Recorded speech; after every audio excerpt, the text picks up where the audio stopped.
அனைவருக்கும் வணக்கம். ஜெயஸ்ரீ நாட்டியாலயா அன்போடு வரவேற்கின்றது. இன்றைய பதிவில் திருக்குறளில் ஒரு பார்வை என்ற பகுதியில் 10வது அதிகாரம் இனியவை கூறல். இன்சொலால் ஈரம் அலை இப்படிரு இலவான் செம்பொருள் கண்டார் வாய்ச்சொல்.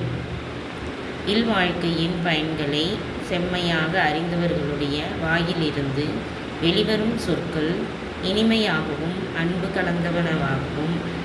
கலந்தவையாகவும் வஞ்சக நோக்கம் இல்லாதவனாகவும் இருக்கும்.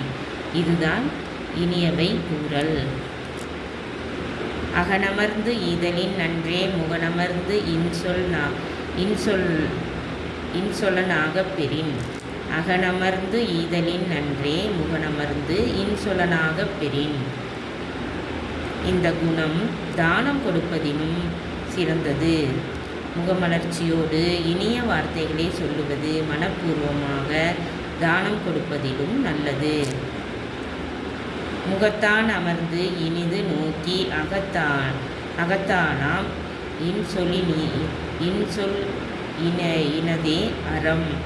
இன்சொலினதே அறம். முகத்தான் அமர்ந்து இனிது நோக்கி அகத்தானாம் இன்சொலினதே அறம். தர்மம் என்பதே இனியவை கூறுவதில் அடங்கிவிடும்.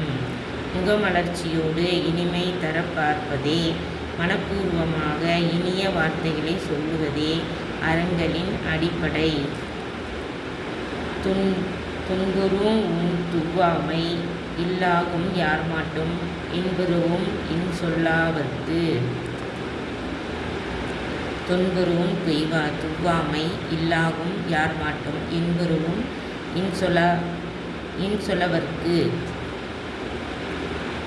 அப்படிப்பட்டவர்களுக்கு, அதாவது அன்புடைய சொற்களை பயன்படுத்தி முகமலர்ச்சியோடு பேசுபவர்களுக்கு வறுமையே வாராது. யாரிடத்திலும் இன்பம் உண்டாக்கக்கூடிய இனிய சொற்களையே பேசுகின்றவர்களுக்கு துன்பம் தருகிற பசிப்பினியே வாராது.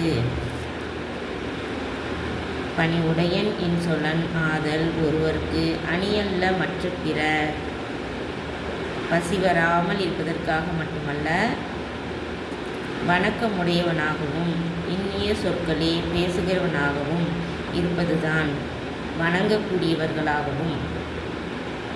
வணக்கமுடையவர்களாகவும் அப்படி என்றால் வணங்கக்கூடியவர்களாகவும் இன்சொற்களே பேசுகிறவனாகவும் இருப்பதுதான் மனிதனுக்கு அழகு.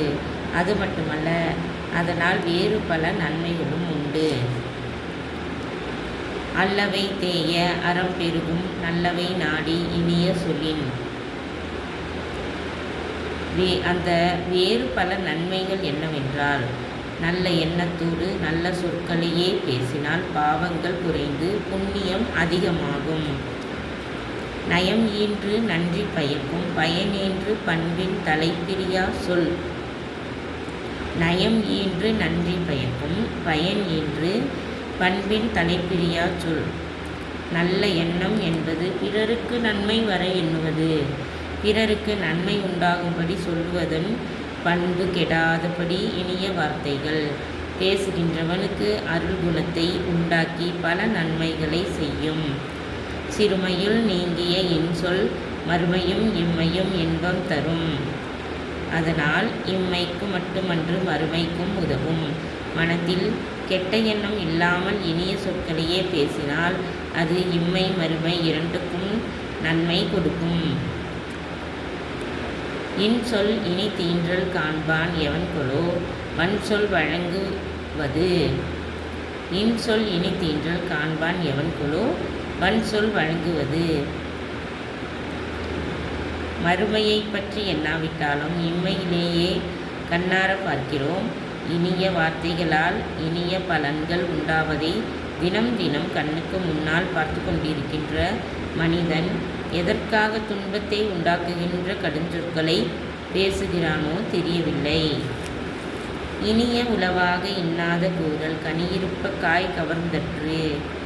ஆகையினால் இனிய வார்த்தைகள் வேண்டிய மட்டும் இருக்கும்போது துன்பமான வார்த்தைகளை பேசுவது ஒரு மரத்தில் பழங்கள் வேண்டிய மட்டும் இருக்க பழத்தை விட்டு பச்சை காய்களை பறித்து கொள்வது போலதான்.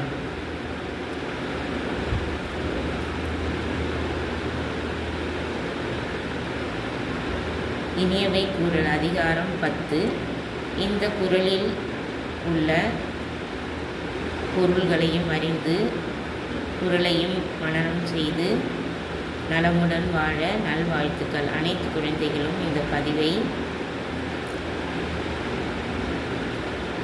ஏற்று இந்த 10 குறள்களையும் அதிகாரம் 10 10 குறள்களையும் மனப்பாடம் செய்து பொருள் புரிந்து பயன்பெற்று நலமுடன் வாழ நல்வாழ்த்துக்கள். வாழ்க வையகம், வாழ்க வளமுடன். ஓம் சாந்தி சாந்தி சாந்தி. எங்கள் நாட்டியாலயாவில் தையல், இசை, நடனம், யோகா, வயலின் அனைத்து பயிற்சிகளும் சிறந்த முறையில் பயிற்சி கொண்டு வருகின்றோம். 5 முதல் 60 வரை விருப்பமுள்ளவர்கள் அனைத்து வயது தரப்பினரும் சேர்ந்து பயிற்சி பெற்று முழு பலனையும் பெற்று வளமுடன் வாழ அன்புடன் அழைக்கின்றோம். விருப்பமுள்ளவர்கள் எங்களை தொடர்பு கொண்டு அலைபேசியில் அழைப்பு கொடுத்து விவரங்களை தெரிந்து கொள்ள அன்புடன் அழைக்கின்றோம். ஜெயஸ்ரீ நாட்டியாலயா அனைவருக்கும் நன்றி, வணக்கம்.